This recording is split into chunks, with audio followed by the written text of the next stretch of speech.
আমাদের সমস্ত সংস্কার কার্যক্রম চলছে আমাদের মাননীয় প্রধান উপদেষ্টা ডক্টর মোহাম্মদ ইউনূসের নেতৃত্বে। আমরা একটা টিমের মতো কাজ করছি। কয়েকটা তথ্য আপনাদের জানানো জরুরি মনে করছি।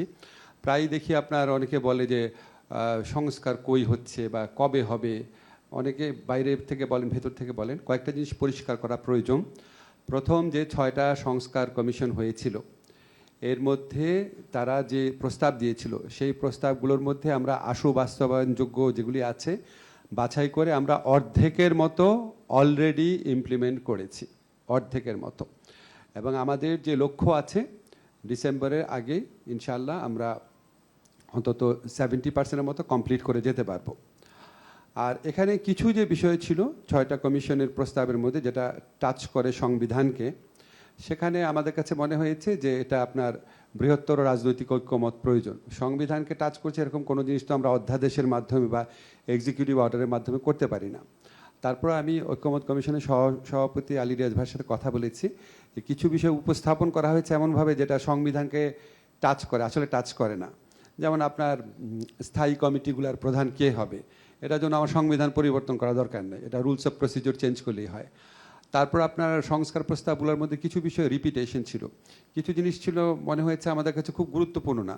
যেমন ধরেন দুর্নীতির কৌশলপত্র প্রণয়ন, এটা একটা রুটিন ফাংশন। তো অনেকগুলো আছে রুটিন ফাংশন, শুনলে মনে হয় অনেক, 850, আসলে 850 না। এখানে কিছু আছে রুটিন ফাংশন, কিছু আছে এক্সিকিউটিভ অর্ডারের মাধ্যমে করা সম্ভব, কিছু আছে অর্ডিন্যান্সের মাধ্যমে করা সম্ভব, কিছু আছে এটা অর্ডিন্যান্সের মাধ্যমে সম্ভব না, বিকজ দে টাচ আপন কনস্টিটিউশনাল ইস্যুস।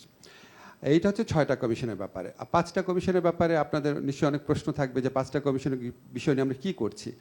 আসলে 5টা কমিশনের বিষয় নিয়ে আমাদের ফয়জুল কবির খান ভাই আছেন, আমাদের ওয়াহিদুদ্দিন মাহমুদ স্যার আছেন, ওনাদের নেতৃত্বে ওই 5টা কমিশনের কোন জিনিসগুলো আমরা বাস্তবায়ন করতে পারি সেই লক্ষ্যে ইতিমধ্যে কাজ হচ্ছে, কিছু কাজ অলরেডি শুরু হয়েছে।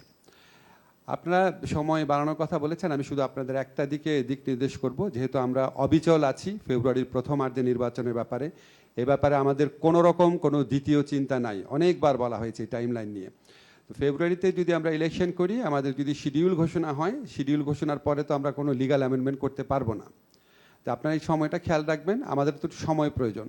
আমরা ধরে নিয়েছি যা করার আইনগত পরিবর্তন আমাদের 30 নভেম্বরের মধ্যে করতেই হবে। এখন কারণ আপনারা জানেন শিডিউল ঘোষণা হয়ে গেলে নির্বাচন প্রক্রিয়াকে প্রভাবিত করতে পারে, এই ধরনের কোনো আইনগত পরিবর্তন করা যায় না। ফলে আপনারা খুব ইনডিফিনিট সময় পাবেন, এটাও বোধহয় আমার মনে হয় না। আর লাস্ট একটা কথা বলে শেষ করছি, কিছু সময় হয়তো বাড়ানো যেতে পারে, এটা স্যার সিদ্ধান্ত নেবেন। লাস্ট একটা কথা বলি, আমার কাছে মনে হয়েছে আপনাদের কথা শুনে খুব আশাবাদী ফিল করি। আপনারা সবাই চান একটা ভালো সলিউশন হোক, সবাই মিলে ঐক্যমতের মাধ্যমে হোক। তো আমি একটা জিনিস বিশ্বাস করি, একটা হাদিস আছে, অবশ্যই কর্মের ফলাফল নিয়তের উপর নির্ভরশীল। সবচেয়ে বড় ইম্পর্টেন্ট জিনিস হচ্ছে মানুষের নিয়ত। আমাদের যদি নিয়ত থাকে যে আমরা গণ অভ্যুত্থানের যেই ঐক্য আছে সেই ঐক্যকে ধরে রাখবো, আমরা দেশকে ফ্যাসিবাদ ফিরে আসার সুযোগ কোনো রকম দিব না, আমরা আমাদেরকে বিপদগ্রস্ত করব না, এটাই যদি আমাদের সবচেয়ে বড় নিয়ত হয়, তাহলে সমাধান কোনো কঠিন ব্যাপার হবে না বলে আমি বিশ্বাস